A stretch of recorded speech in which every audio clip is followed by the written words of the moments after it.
Welcome to my channel, this is Shivani Keswani. तो आज हम बात करने वाले हैं एसएससी एमटीएस 2021 के एग्जाम स्ट्रैटेजी के बारे में। 3 महीने बाद ये एग्जाम कंडक्ट होने वाली है, तो अभी से हमें प्रिपरेशन स्टार्ट कर देनी है, क्योंकि ये 10th लेवल एग्जाम रहता है तो इसका लेवल बहुत ही कम रहता है। जो बच्चे सीजीएल और सीएचएसएल की प्रिपरेशन कर रहे हैं उनके लिए बहुत ईजी हो जाता है, इसलिए इसकी कट ऑफ बहुत हाई जाती है। जैसे कि हमने पिछली बार का देखा तो हरियाणा में 100 में से 100 कट ऑफ गई थी। तो आपको इसकी प्रिपरेशन अगर करनी है, अगर इस एग्जाम को क्लियर करना है, तो आपको अभी से अपनी प्रिपरेशन स्टार्ट करनी होगी। तो आइए हम डिस्कस करते हैं कि कैसे इसकी प्रिपरेशन को हम अच्छा कर सकते हैं और कैसे 90+ स्कोर किया जा सकता है। सबसे पहले बात करेंगे मैथ्स की। तो मैथ्स में हमें 25 क्वेश्चंस देखने मिलेंगे जो कि 25 मार्क्स के रहेंगे। मैथ्स में आपको सबसे पहले तो थ्योरी वाला पार्ट करना है, मतलब हर चैप्टर का आपके जो भी कंसेप्ट्स हैं वो क्लियर रहने चाहिए। बेसिक अरिथमेटिक आने वाली है, इसमें एडवांस मैथ्स का ज़्यादा रोल नहीं रहता है।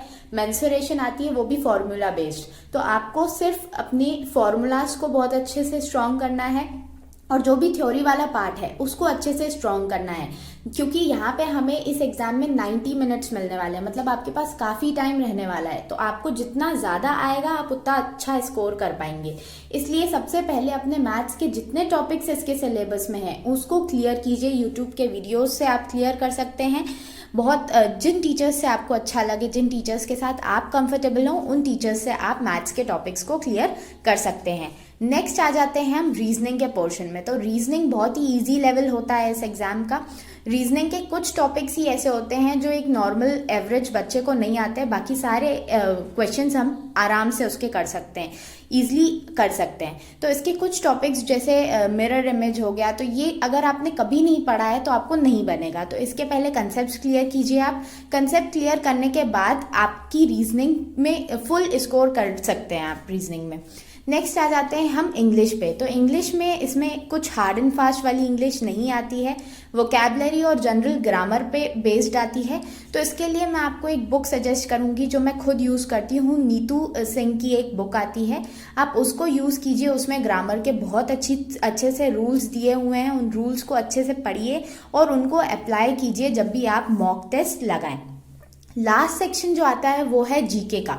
तो जैसे जैसे एग्जाम्स हो रहे हैं एसएससी के, तो मैंने ये एक पैटर्न देखा है कि जिस तरीके से एसएससी स्टैटिक का पोर्शन कम करके करंट अफेयर्स को वेटेज ज़्यादा दे रही है, तो आप करंट अफेयर्स पे भी इक्वल ध्यान दीजिए। अब करंट अफेयर्स के लिए आपको कुछ भी नहीं करना है। लास्ट 6 मंथ्स के आपको वीकली करंट अफेयर्स और मंथली करंट अफेयर्स की वीडियोस देखनी है। आप किसी भी चैनल से देख सकते हैं, यूट्यूब पे बहुत सारी अवेलेबल हैं। आप यूट्यूब से वीकली और मंथली करंट अफेयर्स लगाना स्टार्ट कर दीजिए, और जितनी ज़्यादा बार आप उसे देखेंगे उतना ज़्यादा आप रिवाइज कर सकेंगे, ज़्यादा से ज़्यादा आपको याद रहेगा। नेक्स्ट चीज़ जो स्टैटिक पोर्शन होता है उसके लिए आपको क्या करना है, उसके लिए आपको लूसेंट बुक पढ़नी है। लूसेंट बुक आती है, हिंदी में भी आती है, इंग्लिश में भी अवेलेबल है। आप उसे पढ़िए, उसकी 1 या 2 बार रीडिंग लगा दीजिए, क्योंकि अभी 3 महीने हैं तो 3 महीने में आप आराम से 2 रीडिंग्स लगा सकते हैं। जितने अच्छे से आप उसको पढ़ेंगे उतना ज़्यादा आप स्कोर कर पाएंगे, क्योंकि ये जो बाकी के 3 सेक्शन है उसमें हर कोई स्कोर कर लेता है, सबकी ज़्यादातर जीके ही कमज़ोर होती है। तो जीके में अगर आप अच्छा स्कोर करते हैं तो आप दूसरे बच्चों से एज ले लेते हैं। तो जीके के लिए आप लूसेंट बुक को कवर कीजिए और मंथली और वीकली करंट अफेयर्स की वीडियोस ज़रूर देखिए। अब जो इसमें सबसे इम्पॉर्टेंट चीज़ आती है एसएससी के एग्जाम्स में, जो एक पैटर्न देखने मिलता है कि ये क्वेश्चंस रिपीट बहुत करता है। तो आप प्रीवियस ईयर के क्वेश्चन पेपर ज़रूर लगाइए। जो इंग्लिश की वोकैबलरी है, तो प्रीवियस ईयर में जितनी भी वोकैबलरी आई है उस सबको बहुत अच्छे से आप रट लीजिए, मैं कहूँगी बहुत अच्छे से, क्योंकि ये बहुत बार रिपीट होती है तो आपको बहुत फ़ायदा देगी। साथ ही साथ में मैथ्स और रीजनिंग के क्वेश्चंस भी लगाइए प्रीवियस ईयर पेपर्स में से। और जो स्टैटिक पोर्शन होता है जीके का, वो भी क्वेश्चंस बहुत बार रिपीट होते हैं, तो वो क्वेश्चंस भी लगा के जाइए। ज़्यादा से ज़्यादा प्रीवियस ईयर क्वेश्चंस कीजिए।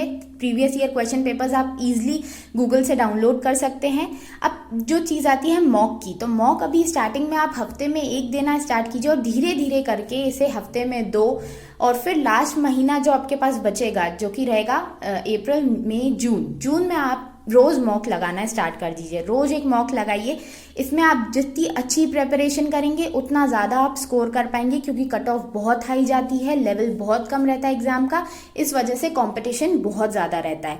तो ऑल द बेस्ट, अपनी तैयारी अच्छे से कीजिए और जो भी क्वेश्चंस क्वेरीज हों आप या तो कमेंट सेक्शन में या फिर मेरे टेलीग्राम चैनल पे जाके पूछ सकते हैं। टेलीग्राम चैनल का लिंक मैं अपने डिस्क्रिप्शन में दे दूंगी। तो ऑल द बेस्ट और सब्सक्राइब कर लीजिए चैनल को अगर आगे की वीडियोज़ आपको